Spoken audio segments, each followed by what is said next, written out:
Yamini, it's awesome. Not much introduction needed, but it wouldn't be RP without an agenda. So the agenda today is to discuss two things: AI and inbound. Really, the only thing that matters. It's our Super Bowl, y'all's Super Bowl. We're super excited for that. It's in less than a month. Did you know that it's in less than a month? We're going to be in Hey, Boston. you didn't need to say that. I was actually happy talking to you. Now I'm Oh like no.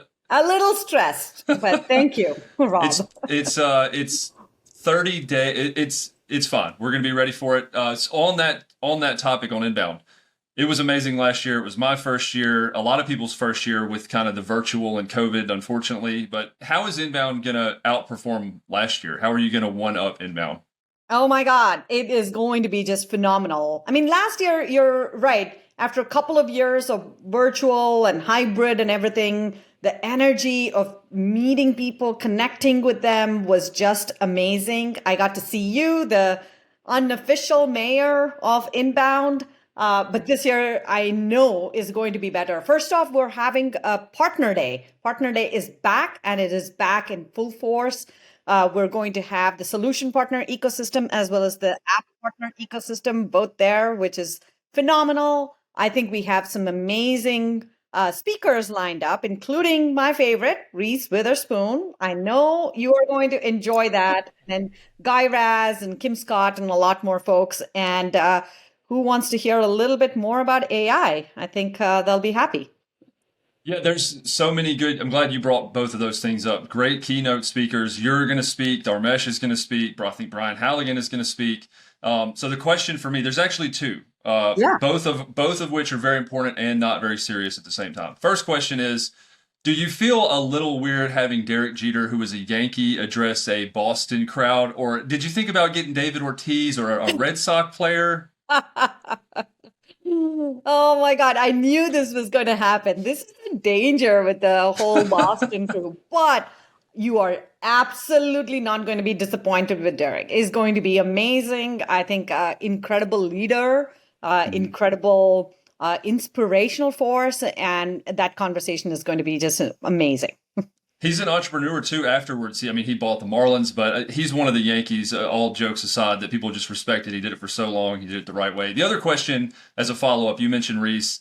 Andrew Huberman is going to be there also, who's phenomenal. If you haven't seen or heard some of the stuff he's doing, is he going to be there just because Hub is in his last name? I mean, I noticed that and was curious. Yeah, that's how we pick speakers. Anybody who's got anything to do with hubs, no. That I will say, Brian's conversation with Andrew is probably going to be one of the best highlights, and I'm really looking forward to it. First off, Brian is an incredible moderator. Last year he did such a phenomenal job having a conversation with our president, and this year I think. I've kind of seen snippets of what the conversation is going to look like, and it's going to be amazing. And Andrew Huberman is just a leader, a thought leader when it comes to health and science. And I've listened to his podcast sometimes for like 3 hours in a row, and he's just amazing. Yeah, I mean, you really have kind of with an event like this. I feel like it's almost there's so many good options to choose from. It's really a key thing to be there. Jay Schwedelson's talking to. I've spoken with him recently. He's phenomenal. I know he was there last year as well. But you also mentioned this is something you've talked about before. I kind of want to steer the conversation this way. I feel like I connect with your stance on imposter syndrome. You've mentioned this a couple times. Your background was in engineering. You were in a large class, primarily male, so you've had to experience that for a long time, and so have I. I mean, just from the story from last year to this year, I was not even in SAS at one point. I was a firefighter. But how do you prep for something like this without letting imposter syndrome kind of dictate your actions or your First thoughts? of all, I have to say, Rob, you inspire me. I learned about your story from firefighter to where you are. I mean, that is inspiring, my friend. That is just phenomenal. So you should know that you are an inspirational force. And um, look, I think, in terms of getting ready for any event, it's not about me and how do I feel about my journey and where am I coming from. It's about the audience. What do they want to listen? And how do you connect to them? How do I connect to you? How do I connect with, the folks there? I think you would just have to put yourselves in the shoes of the audience and really get into their head about what do they want to listen, because then, you're going to come across as very authentic. Then you really have to think about, how do you let your natural self come in instead of the voices in your head come out? And that's, you got to like shut out the voices in your head and really get to a natural state where you're having a good conversation. And I picture like friendly faces. I'm going to picture your face, in the audience, and friendly faces in the audience that I would just enjoy, having a conversation with. And then it's like practice, practice, practice. There's nothing that beats that. I agree.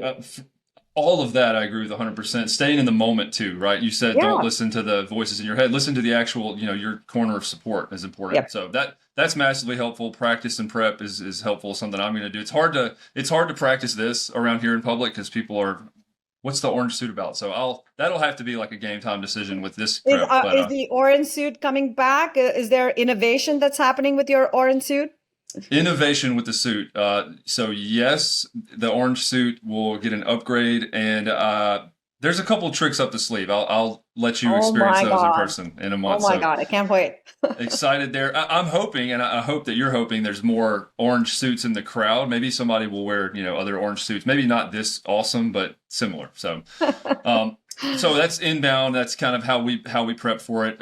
Let's move on to AI. I know we have a couple minutes left. AI has, it seems like whatever progress was made prior to this year has exponentially increased in regards to, I mean, we've seen it with HubSpot, we've seen ChatSpot, conversation intelligence tool, all of that. What are your feelings and excitement level for AI, both what's out now and what HubSpot's leveraging, and in the near future? I think it's a very transformative shift. And I think it's transformative for SMBs.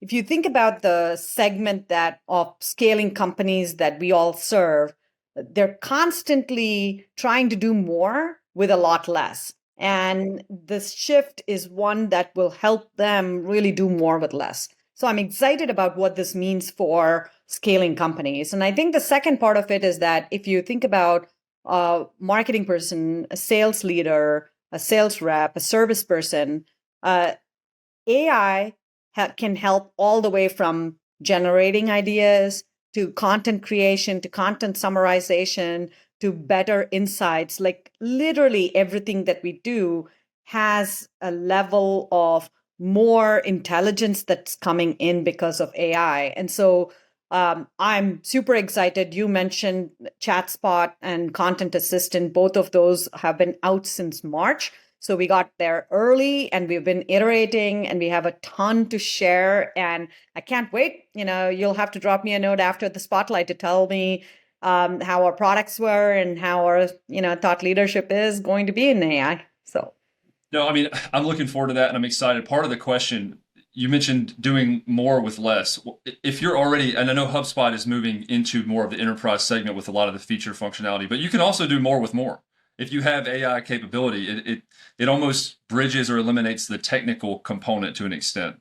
So, for example, if I need to look at certain reports of revenue and I just ask AI to help with that, it really helps. So, great stuff there. The personal follow-up question is AI going to take my job? Do you imagine a robotic or AI orange suit mayor, or? I am sure about one thing. AI cannot carry the orange suit like you do. So no chance, no chance. I dodged a bullet there. I was kind of concerned, but no, that's great. So one of the other probably not gonna.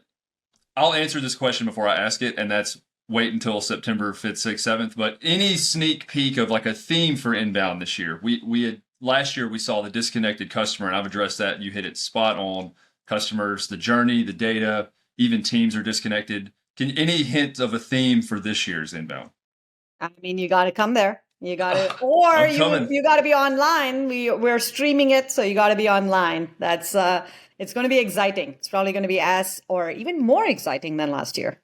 You are so good and polite at telling me no. Take a hike. You'll find out in a month. So that's great. The last question, Yamini. Thank you so much for doing this. As far as after inbound, right? I'm just curious, what does that look like? Because we just had week of rest. What reminded me of this, HubSpot, I say we, HubSpot had week I of love that. rest. I love that. HubSpot had week of rest is such a good idea. And leading up to inbound, is there anything? How do you reset and refocus after an event like inbound to get ready to move forward and close out the year? I actually think it's a beginning of like an acceleration. One of the things that I love about doing inbound in September is that you watch a lot of games. Like, what is the most important quarter? Right. It's the fourth quarter. And Right. inbound like sets us up for the most important quarter in a year, which is the fourth quarter. And so there is just such a nice tee up from what we deliver for customers in at inbound, the new products that are coming in, and then how that helps us really help customers in the fourth quarter. So I'm excited about that. I mean, thank you for the analogy. Yeah, football season's about to start. My wife and I are very excited. She's an Alabama fan. That's it. That's all we have. The one other question, Hubvolution. Yes, no. How excited are you for that movement? Oh my God, you are all leading it. So I think it's awesome. I want to see the whole Hubvolution take effect at inbound. And thank you for leading that whole thing. I'm excited. Fun. It's really sponsors and a whole community of people, which last note here, one of the things that you champion more so than anything is community and solving for the customer, which means a lot. Thank you again for doing this. It's been fantastic. I will see you in September. Can't wait. Can't wait. Be there. See you. Yep. Thank you, Yamini.